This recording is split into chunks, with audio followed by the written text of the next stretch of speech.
is Shekhar here.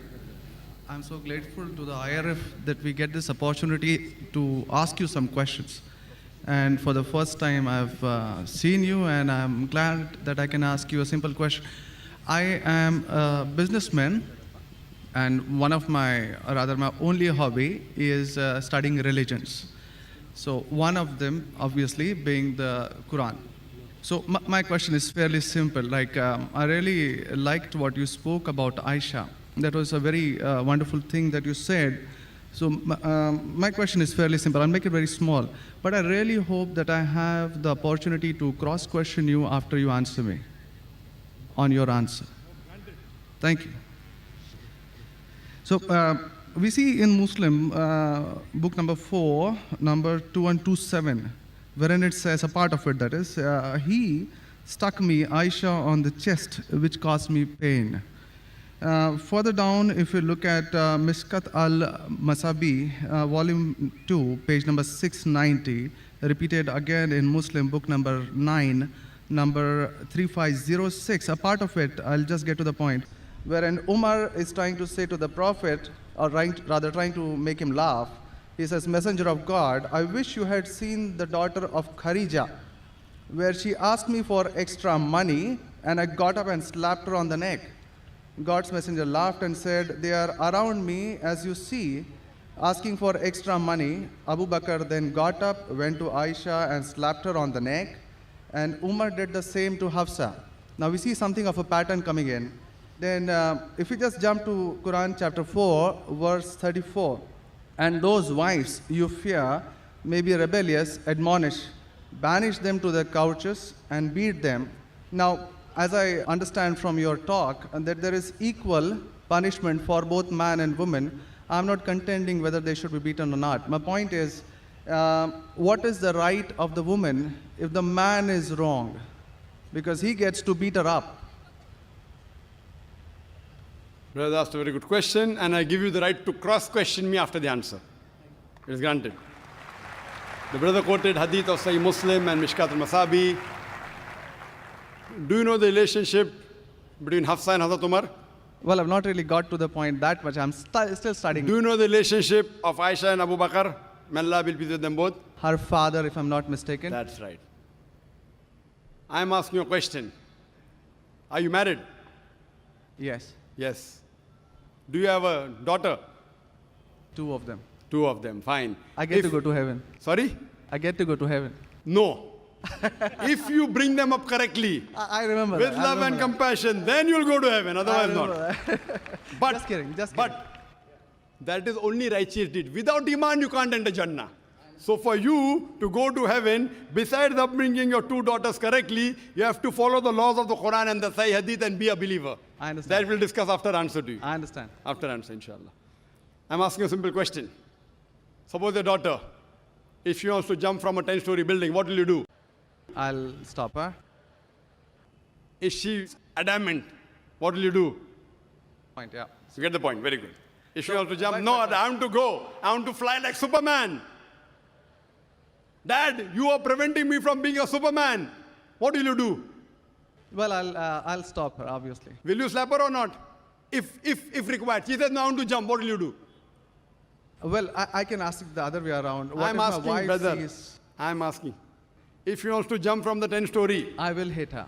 If required. Not normally. You will say, Arey beti, jaan do na, Superman mat bano. Nahi banne ka abba. Jump marne ka hai. Ab dekho kaisa udti hu main. I want to fly. One flap. A father is cruel to be kind. Yes. Now, our beloved Prophet Muhammad said, anyone who does not love Allah and His Messenger more than his own life, he is not a Muslim. Anyone who does not love Allah and His Messenger more than his own life, he is not a Muslim. So there are many occasions what happened that sometimes they were disrespectful to the husband. Not a normal husband, Prophet Muhammad sallallahu alaihi wasallam. There were many occasions, not one occasion. There are many occasions, Hazrat Umar, may Allah be pleased with him, and Hazrat Abu Bakr, may Allah be pleased with him. When they came to know that one of the wives has caused pain to the Prophet, they were the father-in-law of the Prophet. But they loved the Prophet not only more than their daughter, they loved the Prophet more than their own life. There are many occasions. Which occasion you are referring to, I don't know. There were occasions when they came to know that my daughter has caused pain to the Prophet of Allah. How dare she does it? They being father, they have the right to slap. Not you and me. For us, they are the Ummahatul Mu'mineen. They are the mothers of the believers. But yet, they were human beings. Even the wives of the Prophet, though they were wives of the Prophet, they are the best examples, yet they were human beings and they did make mistakes. Like the ayah recited by the Qari, Surah Nisa chapter 4, 32. They want equal rights. There was in Surah Azab chapter 33, where the wives of the Prophet tell the Prophet, why don't you give us the luxury of this world? They objected, why are we undergoing such a life of poverty? So Allah sends a revelation. If you want this world, I will grant it to you, but you will not get Jannah. The verse of the Quran says, I will free you. That means, if you want, I will let you go free. Divorce, not that he divorced. And you can get the luxury of this world, but you won't get heaven in the hereafter. And the wives of the Prophet, they repented and they asked for forgiveness and Allah forgave them. So here also it's in context. And going against the Prophet is more bad than jumping from top. Jumping from top, your daughter will kill herself, that's it. Correct? But going against the Prophet is more bad. Did you get the answer? Sir, but my question still stands. I understood your point. I haven't completed my answer. Okay, you asked the question, no problem. My question is pretty simple. I haven't completed my answer yet, brother. All right. Because I know your question was in two parts. Then you quoted the verse of the Quran, Surah Nisa, chapter 4, 34. Yeah. And said about wife beating. I want to complete that before you answer. Otherwise, you said Zakir answered half. I only answered one part of your question regarding hadith. The second part is of Surah Nisa, chapter 4, verse number 34. Exactly after the verse that was recited by the Qari. After verse which says, Ar-Rijalu Qawwamuna 'ala an-Nisa, that the men are the protectors of the women. The verse says that if they're disobedient, then don't talk to her. After that, don't share the bed. Then the Arabic word is daraba, means beat her lightly. The Arabic word is beat her lightly, daraba. Ibn Abbas, may Allah be pleased with him, said, when you beat your wife, you should not beat on the face. Point number one. Point number two, when you beat your wife, there should be no mark left on her body. And he gave an example, beating with a miswak. Miswak is toothbrush. In modern way, I will say beating with a handkerchief. Handkerchief. Now, if you beat your wife with a handkerchief, it is symbolic. It is not wife bashing. Wife bashing is not allowed in Islam. Wife bashing means one shot on the face. Hit so hard so that the mark remains. She'll remember you for the next 1 week or 2 weeks. In Islam, wife bashing is prohibited. It is daraba, means beat her lightly. That means first you tell her she's wrong. You admonish her. Don't share the bed with her. Ultimatum. Last warning. Beat her lightly. Now, what I said, for any crime committed, the punishment is same. Punishment is same. Beating lightly is not a punishment, it is a warning. Can you do the opposite? Can the daughter hit the father? What if your daughter slaps you? Will you like it? No. Why? Equality. Let me complete my answer. You talk about equality. If your daughter slaps you, will you like it? No. No. There may be occasion when you get lunatic, when you become very old, and if you want to jump and then she slaps you, I will agree with her, correct? Though you said, no, I'm agreeing with you. I understand. I'm helping you. You understand, but you don't understand me. No, I do. I'm helping you. Okay. If you grow up and you become a lunatic, you become senile, you want to jump from the 10th story, your daughter says, Abba, mat karo, don't do, father. She may have to slap you. She's doing in good faith. Accept it. Right? Now here, where a husband is giving a warning to the wife, if the wife does the same, what will the retaliation be? Imagine, suppose there's a massive person, bodybuilder comes and acts macho with you. If a small man comes, maybe you'll hit him. A macho person, Arnold Schwarzenegger, comes and tells you something. Will you hit him? Will you hit him? No. Though you may have a lot of guts, but Arnold Schwarzenegger, no. Why? Similarly, since Allah says in the previous verse, man has been given more strength than the woman.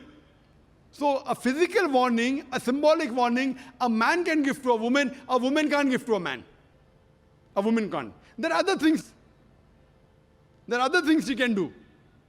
Such as? Such as, for example, if she has to cook food in the house, It's the duty of the husband to get market. She can refuse to cook. If you don't get market, I will not cook. She can object. Very well. She can object saying, I will not cook. It's an objection on her part. If, for example, he is not offering salah is important, she can object nicely, with love and affection. My dear husband, please offer salah. Then she may get a little bit angry also, no problem. Getting angry with husband is not allowed, unless it's for the sake of Allah and His Rasul. But not physical. She can't get physical. If she gets physical, there will be retaliation. It will never work.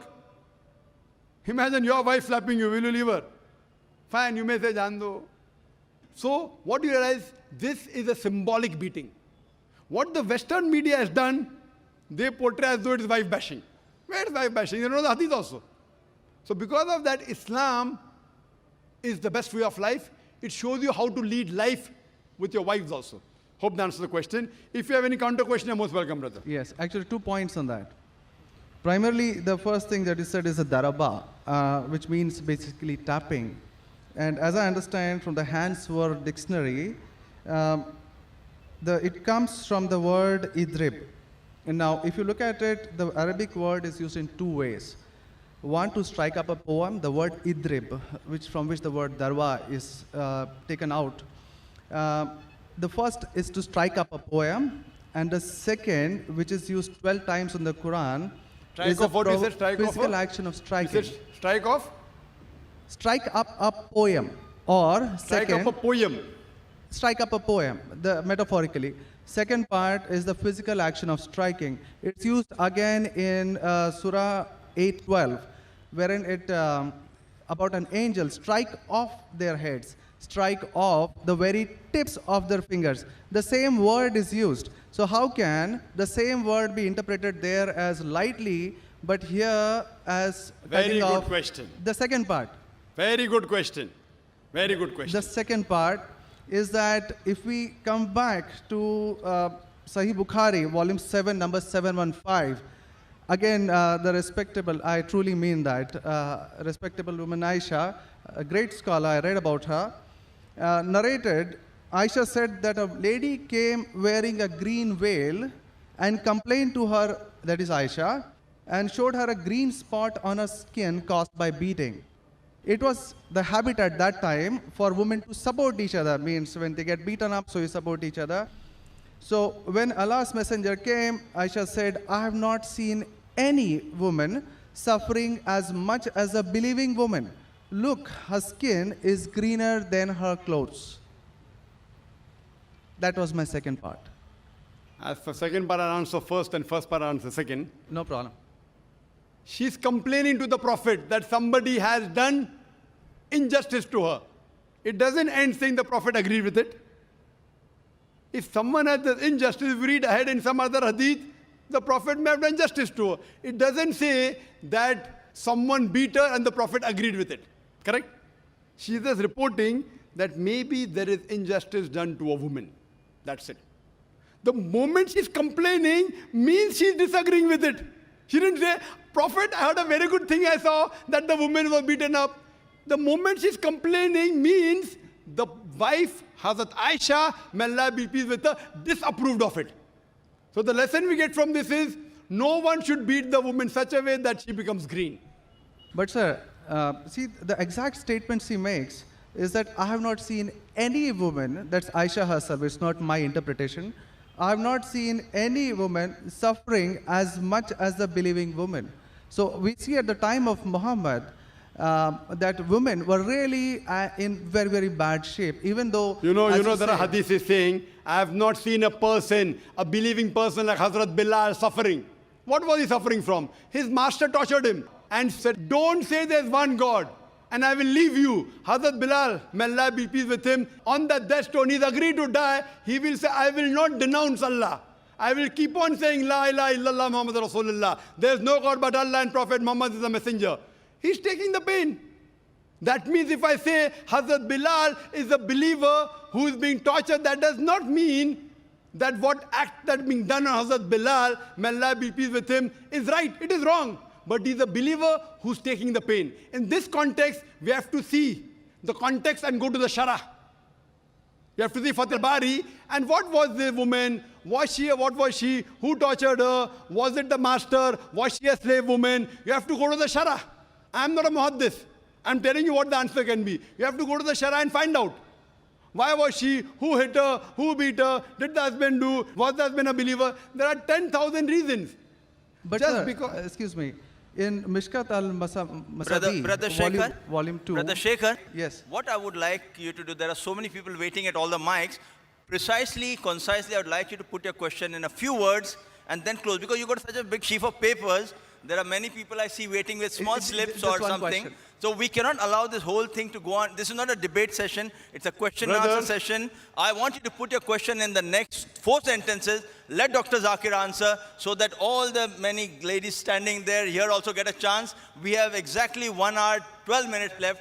We have very occupied sorry 20 about minutes already. Brother, initially you asked 2 questions answered. You said, I want a counter. What counter you gave? In the counter, you're asking 1 more question. I don't mind answering your 100 questions, but in this rule, 1 question at a time, go behind the queue, no problem. You asked 2 questions, give the answer. You said, I want a counter question. With the counter question, you're asking 1 more question. So, I'm very kind, I don't mind. I would love. After finishing, you can come in the cabin. And inshallah, I will answer all your questions. I want to ask you, after I answer your question, what will you do? Will you believe in the religion Hazrat Aisha believed? Yes or no?